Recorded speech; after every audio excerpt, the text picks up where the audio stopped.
আসসালামু আলাইকুম প্রিয় শিক্ষার্থীরা, আশা করি তোমরা সবাই ভালো আছো। আজকে আমি তোমাদের বার্ষিক পরীক্ষার চূড়ান্ত প্রস্তুতি 2024 সপ্তম শ্রেণীর ডিজিটাল প্রযুক্তি প্রশ্নের কাঠামো ও প্রশ্নের উত্তর নিয়ে আলোচনা করব।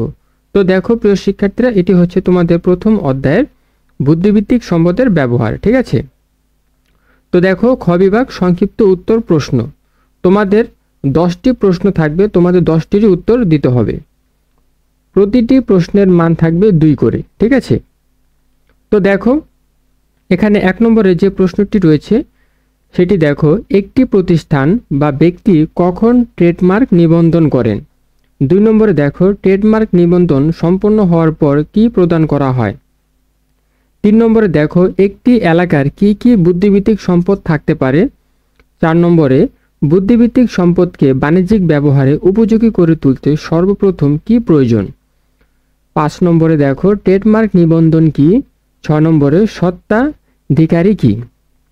তো দেখো প্রিয় শিক্ষার্থীরা, আমি এই 6টি প্রশ্ন লিখেছি, তোমাদের 10টি প্রশ্ন থাকবে। ঠিক আছে, তো দেখো এখানে প্রথম প্রশ্নে দেখো, একটি প্রতিষ্ঠান বা ব্যক্তি কখন ট্রেডমার্ক নিবন্ধন করেন।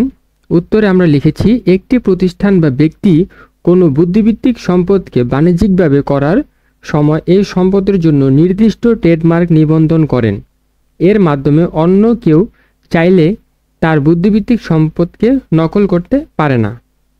ঠিক আছে, এরপরে দেখো 2 নম্বরে, ট্রেডমার্ক নিবন্ধন সম্পন্ন হওয়ার পর কি প্রদান করা হয়। দেখো আমরা উত্তরে লিখেছি, ট্রেডমার্ক নিবন্ধিত হওয়ার প্রমাণপত্র হিসাবে একটি ট্রেডমার্ক সনদ আবেদনকারী তথা স্বত্বাধিকারীর নামে প্রদান করা হয়। এই সনদটি সংশ্লিষ্ট সম্পদের মালিকানার প্রমাণস্বরূপ ব্যবহার করা যায়। এরপরে দেখো 3 নম্বরে, একটি এলাকার কি কি বুদ্ধিবৃত্তিক সম্পদ থাকতে পারে। উত্তরে আমরা লিখেছি, একটি এলাকায় নির্দিষ্ট কোনো খাবার, কোনো ঐতিহ্যবাহী বাড়ি বা স্থান, গান, শ্লোক, নাচ, শব্দ বা ভাষা কিংবা সে এলাকার কোনো বাদ্যযন্ত্র, স্থাপনা ইত্যাদি হতে পারে সেই এলাকার বুদ্ধিবৃত্তিক সম্পদ।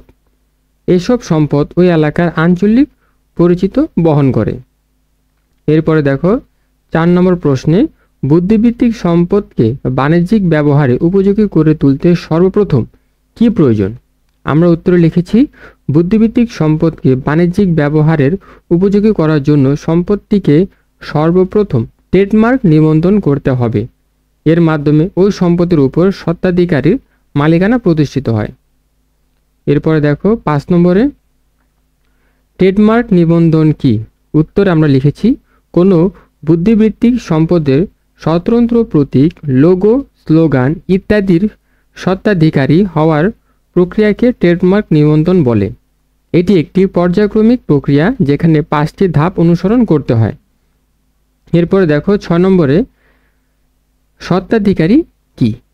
উত্তর আমরা লিখেছি, যিনি নিজের মেধা, চিন্তা, দক্ষতা এবং সৃজনশীলতা দিয়ে কোনো বুদ্ধিবৃত্তিক সম্পদ তৈরি করেন তাকে স্বত্বাধিকারী বলা হয়। স্বত্বাধিকারী ওই সম্পদের একচ্ছত্র মালিক। প্রিয় শিক্ষার্থীরা, আমি মোট 6টি প্রশ্নের উত্তর লিখেছি, তোমাদের 10টি প্রশ্ন থাকবে, তোমাদের 10টিরই উত্তর দিতে হবে। ঠিক আছে, তো প্রিয় শিক্ষার্থীরা, ভিডিওটি আছে এই পর্যন্তই। দেখা হচ্ছে পরের ভিডিওতে। সে পর্যন্ত ভালো থাকবে। আল্লাহ হাফেজ।